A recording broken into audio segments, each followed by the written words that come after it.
হাওড়ার খবরের দিকে নজর রাখবো। হাওড়ার পাঁচলায় বিজেপির উদ্যোগে ৮ বছর পর অবশেষে নিজের বাড়িতে ফিরলেন প্রাক্তন তৃণমূল পঞ্চায়েত সদস্য। অভিযোগ, পাঁচলার তৃণমূল বিধায়ক গুলশান মল্লিকের দাবি মতো কাটমানি দিতে না পারায় ঘর ছাড়তে হয়েছিল পাঁচলার প্রাক্তন তৃণমূল পঞ্চায়েত প্রধানকে। এমনকি ওই তৃণমূল নেতা শেখ মুজিবুর রহমানকে স্কুলের চাকরি বিক্রি করে কাটমানি দিতে চাপ দেওয়া হয় বলে অভিযোগ। দাবি পূরণ করতে না পারায় তৃণমূলের প্রাক্তন পঞ্চায়েত প্রধানের বাড়ি ভাঙচুর করা হয়, লুটপাট করা হয় বলে অভিযোগ করেন তিনি। ফলে বাড়ি ছেড়ে অন্য জায়গায় চলে যেতে বাধ্য হন প্রাক্তন পঞ্চায়েত প্রধান শেখ মুজিবুর রহমান। রাজ্যে পালা বদলের পর এলাকার বিজেপি নেতাদের হাত ধরে তিনি ঘরে ফিরে এলেন। নিজের ঠিকানায় ফেরত আসার পরেই বিজেপিতে যোগ দিয়েছেন তৃণমূলের প্রাক্তন ওই পঞ্চায়েত প্রধান। যাবতীয় অভিযোগ অস্বীকার করেছেন পাঁচলার তৃণমূল বিধায়ক গুলশান মল্লিক।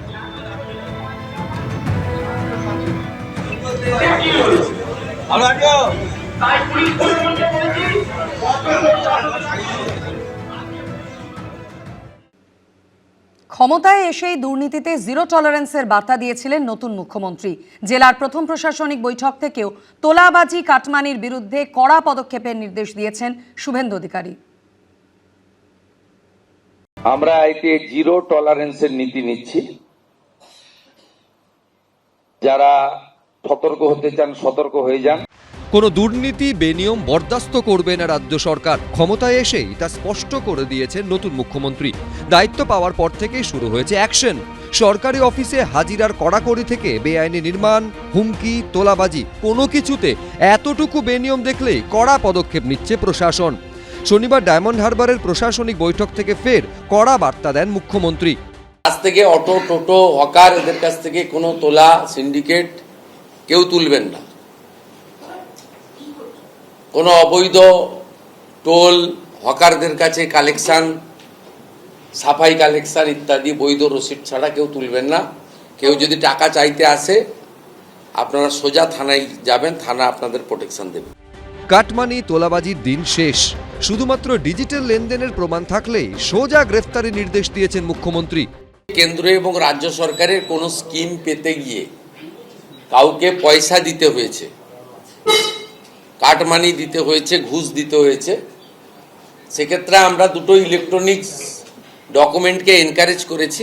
একটা হচ্ছে পেটিএম এ পেমেন্ট, আর একটা হচ্ছে অ্যাকাউন্ট ট্রান্সফার, আরটিজিএস, এনএফটিএস করে টাকা ট্রান্সফার। একে বলেছি আমরা এই ডকুমেন্ট পেলে অ্যারেস্ট করে দিতে, মানে এর আর কিছু ডকুমেন্ট লাগবে না।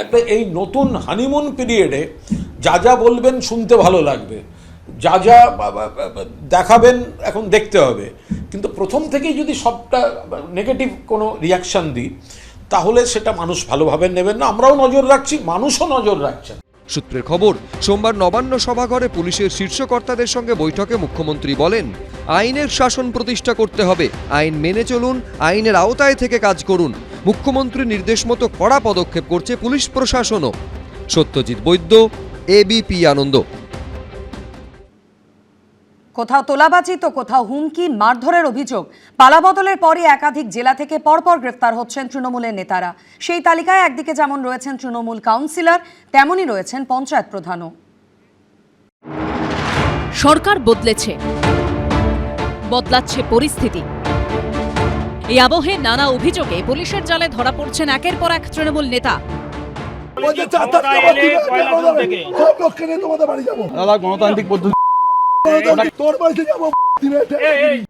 হুমকি, গালিগালাজ, এমনকি কলার ধরে টানা হিঁচড়া, চূড়ান্ত হেনস্থা। অভিযোগ, ভোটের আগে এভাবেই দাদাগিরি করতে দেখা যেত হুগলির বৈদ্যবাটি পৌরসভার ৪ নম্বর ওয়ার্ডের তৃণমূল কাউন্সিলর রাজু পারুই ওরফে চন্ডেকে। ভাইরাল হয়েছে সেরকম কিছু ভিডিও। এবার রাজ্যে পালা বদল হতেই সেই তৃণমূল নেতাকে গ্রেপ্তার করল পুলিশ। দ্বিতীয় দফা ভোটের আগে ২৬শে এপ্রিল অন্নপূর্ণা ভান্ডারের ফর্ম বিলির অভিযোগকে কেন্দ্র করে স্থানীয় কিছু বিজেপি কর্মীর সঙ্গে তর্কাতর্কি শুরু হয় তাঁর। এরপরই দেখা যায় বিজেপি কর্মীদের গালিগালাজের পাশাপাশি কলার ধরে টানা হেঁচড়া, এমনকি একাধিকবার ধাক্কা মারছেন তিনি।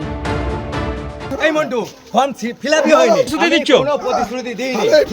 আমি নেবে ফর্ম দিও না, ফর্ম দেয়নি, এটা ফর্ম। তাৎপর্যপূর্ণ বিষয়, নিজেই ফেসবুকে এই ভিডিও পোস্ট করেন তৃণমূল কাউন্সিলর। পরে তা ভাইরাল হয়। এরপর বিজেপি অভিযোগ জানালে তাকে শ্রীরামপুর থানায় ডাকা হয়, তবে তখন তাকে গ্রেপ্তার করেনি পুলিশ। হঠাৎ করে অতর্কিতে রাজু পারুই চন্ডে ৪ নম্বর ওয়ার্ডের তৃণমূল কাউন্সিলর এবং তার সহযোগী মন্টু দুজনে মিলে আমাদের ওপর হামলা চালায়, আমাদের কলার ধরে ফেলে দেয়, আমাদের অত্যাচার করে এবং মারধর করে। পালাবদলের পর শনিবার বিজেপির তরফ থেকে লিখিত অভিযোগ করা হলে তৃণমূল কাউন্সিলরকে গ্রেপ্তার করে শ্রীরামপুর থানা। তোমাকে ধরলো কেন? ধরলো গত 26 তারিখ ভোটে লক্ষ্মীর এই অন্নপূর্ণা ভান্ডার নিয়ে ওরা এ করছিল, অন্নপূর্ণা ভান্ডার, ওটা আমি প্রতিবাদ করার জন্য আমাকে এই কেস দিল। আমি দিয়েছি হুমকি, বলছি। অন্যদিকে তোলাবাজির অভিযোগে গ্রেপ্তার হলেন কৃষ্ণনগর 1 নম্বর পঞ্চায়েত সমিতির কৃষি কর্মাধ্যক্ষ তৃণমূল নেতা সরজিৎ বিশ্বাস। শনিবার গভীর রাতে তাকে গ্রেপ্তার করে কোতোয়ালি থানার পুলিশ। জানি না কি কারণে ধরলো, আমি এখনো কিছু জানি না। আমাকে কালকে তুলে নিয়ে এসে রেখে দিয়েছে, এখন কিছু বলছে না। তোলাবাজি, হুমকি, মারধর সহ একাধিক অভিযোগে গ্রেপ্তার করা হয়েছে হুগলির তৃণমূল নেতা ও পঞ্চায়েত প্রধান রাজদীপ দেকে। তিনি তৃণমূল পরিচালিত কামারপুকুর পঞ্চায়েতের প্রধান। স্থানীয় সূত্রে দাবি, তারকেশ্বরের পরাজিত তৃণমূল প্রার্থী রামেন্দু সিংহ রায়ের অত্যন্ত ঘনিষ্ঠ তিনি। দিনহাটা শহর ব্লকের প্রাক্তন যুব সভানেত্রী মৌমিতা ভট্টাচার্যকে গ্রেপ্তার করল পুলিশ। অভিযোগ, 2024 সালে দিনহাটা পুরসভায় দুর্নীতি হয়। টাকার বিনিময়ে বেআইনিভাবে বিল্ডিং প্ল্যান পাশ করানোর অভিযোগ ওঠে। সেই ঘটনায় নামজড়ায় পুরসভার কর্মী ও তৃণমূল নেত্রী মৌমিতা ভট্টাচার্যর। বিজেপি সরকার আসতেই এবার তাঁকে গ্রেপ্তার করা হলো। সৌরভ বন্দ্যোপাধ্যায়, বাপন সাঁতরা ও শুভেন্দু ভট্টাচার্যর রিপোর্ট, এবিপি আনন্দ। আবাস যোজনার ঘর পাইয়ে দেওয়ার নাম করে টাকা নেওয়া সহ একাধিক অভিযোগ। হাওড়ার আমতায় তৃণমূল নেত্রী এবং পঞ্চায়েত প্রধানের বাড়িতে চড়াও হলেন গ্রামবাসীদের একাংশ।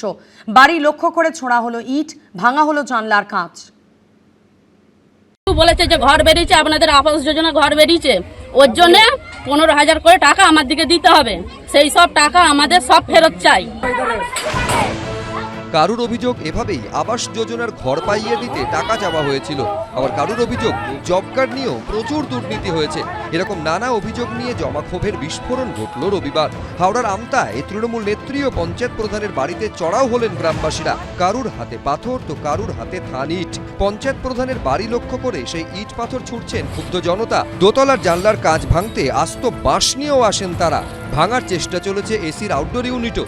আর যার বাড়িতে এমন ভাঙচুর চলেছে সেই বাড়িটি তৃণমূল পরিচালিত আমতা 2 নম্বর ব্লকের কাশমুলি গ্রাম পঞ্চায়েতের প্রধান অঞ্জলি দলুইয়ের। বিক্ষুব্ধদের অভিযোগ, পঞ্চায়েত প্রধান অঞ্জলি দলুই ও তার স্বামী তরুণ দলুই আবাস যোজনার বাড়ি দেওয়ার নামে গ্রামবাসীদের কাছ থেকে টাকা নেন। এখানেই শেষ নয়, 100 দিনের কাজে জব কার্ড দেওয়ার নামেও টাকা নেওয়া হয় বলে অভিযোগ। কিন্তু টাকা নেওয়ার পরেও কোনো সুবিধে তারা পাননি বলে দাবি স্থানীয়দের একাংশের। আমাদের জব কার্ডের যে বই ফই নিয়ে রেখে দিয়েছে, আর আমাদের জব কার্ডের বই করে দেবে বলে 500 করে টাকা নিয়েছে, একবার 200 করে টাকা নিয়েছে। জব কার্ড নিয়ে মহিলাদের রেখে দিয়েছিল, সেই জব কার্ড নিয়ে দুর্নীতি করেছে। প্রচুর টাকা দুর্নীতি আছে, জনগণের মানুষের টাকা অত্যাচার করেছে। ইমদাদ আলী, তরুণ দলুই, সুশীল ধারা, এরা এই দুর্নীতিগুলো করেছে। যদিও এদিন ঘটনার সময় পঞ্চায়েত প্রধানের বাড়িতে কেউ ছিলেন না। প্রধানের স্বামীর সঙ্গে যোগাযোগ করা হলেও তিনি ফোন ধরেননি। তথাপি যখন প্রশ্ন উঠছে এর তদন্ত হওয়া উচিত। কেউ যদি অন্যায় কোনো করে থাকে তার বিরুদ্ধে যা যা ব্যবস্থা নেওয়া হবে, এগুলো তো সরকারি ব্যাপার। এর লিখিত অভিযোগ হওয়া উচিত। আর এরা আগে কেন বলেনি? আমরা তো রয়েছি। জয়পুর থানার পুলিশ গিয়ে পরিস্থিতি নিয়ন্ত্রণে আনে। সুনীল হালদার, এবিপি আনন্দ, হাওড়া। এবিপি আনন্দ, এগিয়ে থাকে, এগিয়ে রাখে।